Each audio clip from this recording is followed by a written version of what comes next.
Hello, Aries. Thanks for joining me today.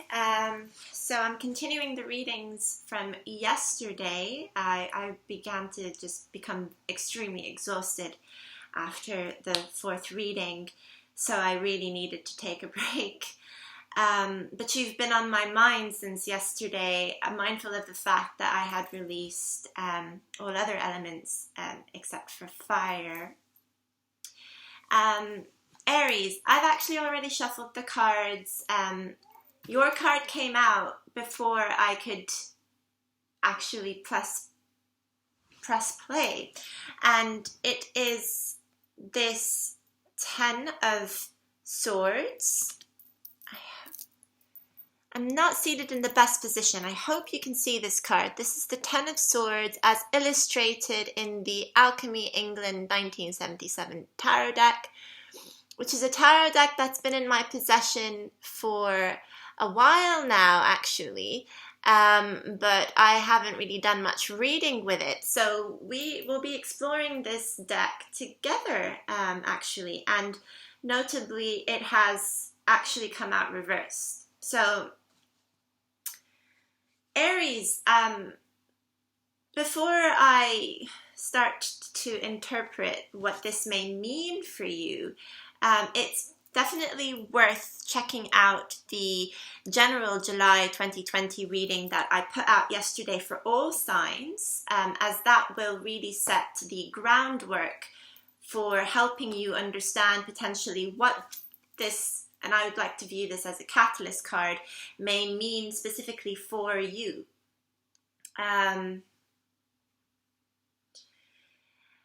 And it's also interesting to note that yesterday, Aries, I spoke about you quite a lot, actually, in respect to other signs as well, seeing as Mars is in your sign for the next 6 months. And that doesn't happen often at all, for Mars to be exalted, actually, as well in your sign for such a long period of time. You are blessed with an abundance of energy right now, to put to however way you need it to manifest in your life, seeing as we are also talking about swords here, beautifully depicted as roses in this deck. I would imagine that the pairing between air and fire really only, fumigates this power even more, and in essence pretty much allows you to create even more fire. However, this doesn't come without a big but. I actually did mention this. I'm not quite sure in whose reading I mentioned this yesterday. It may as well have been in the general reading, right? That you do run the risk of burning out, because you will feel greatly empowered by the fact that Mars is exalted right now.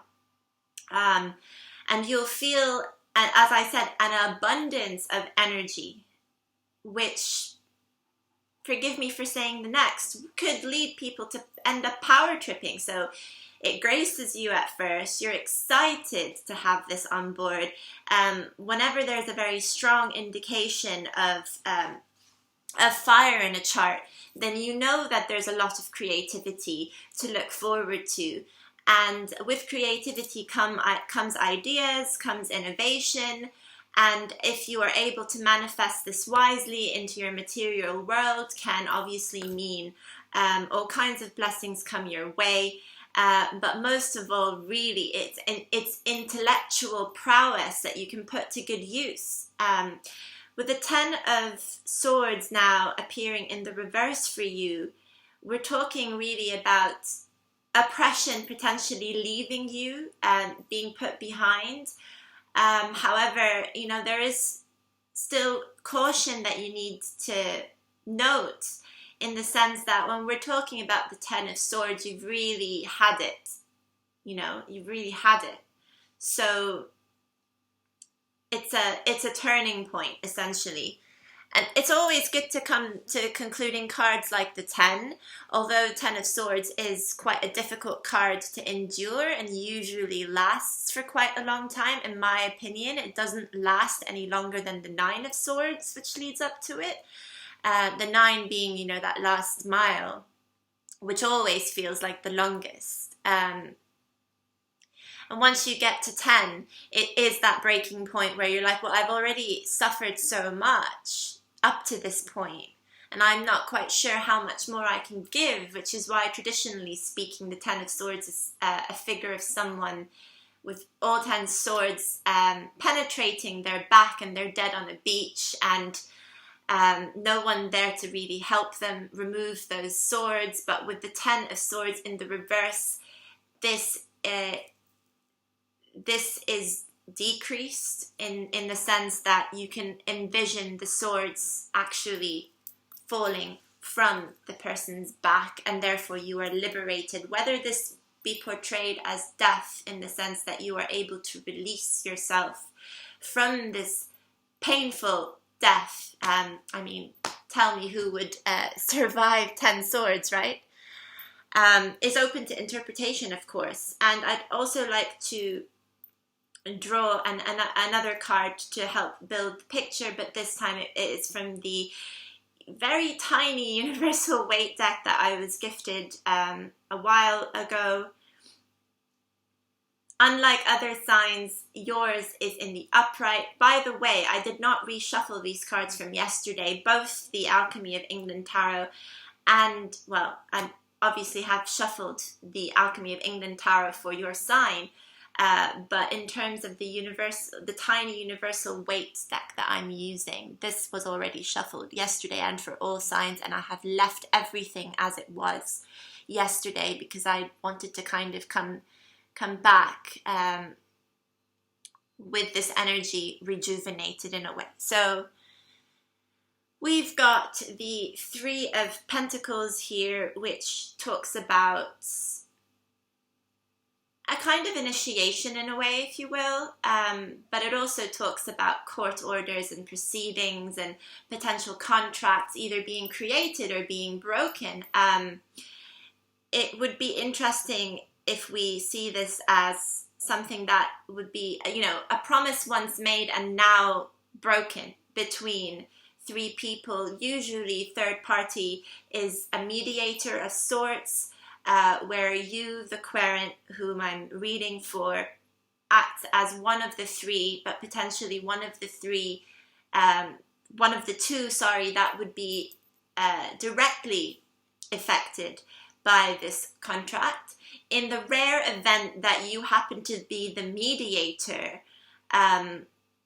well, that would be very interesting. I'd be curious to know, you know, if there are any lawyers out there that I'm speaking to, basically, who may be acting as a middleman in helping a couple business partners potentially as well, either come out of an agreement, or if we're talking about a couple unfortunately going through a divorce, then they would be coming out of their marriage. On the flip side, and on with a more positive note, really, we would be talking about the unification and the coming together of 2 people, which you could be aiding, perhaps as a judge for a civil marriage.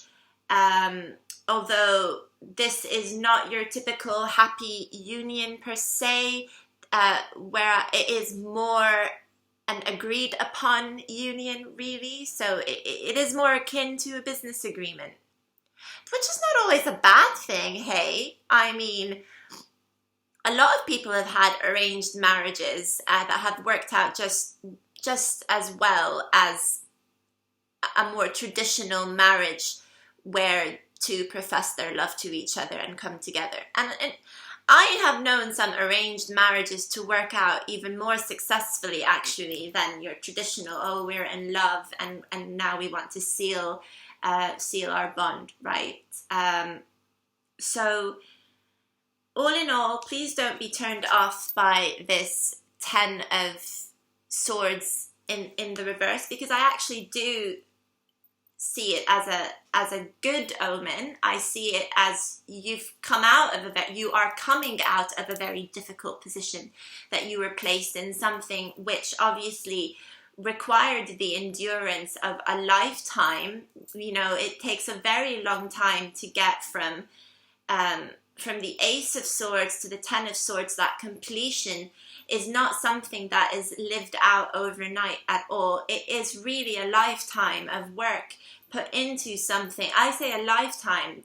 You know, may as well be just a decade. A decade, those, and it's a third of my life, for goodness sake. So it is a very long time, a lot of effort put into something. Unfortunately now has taken its toll, no longer has a place in your life, and therefore all bonds associated with this grand effort is coming undone.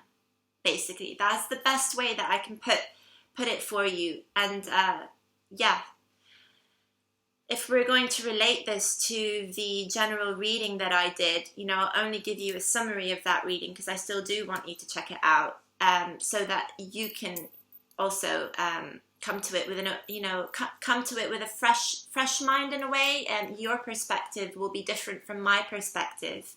But essentially, you know, we were talking about people finding themselves in situations where they're unable to make a decision for themselves. People finding themselves essentially stuck as well. So unaware of the power that they have, actually, that the power that they have to set themselves free from certain situations by actually taking the decision and taking back control of the decision making that they have.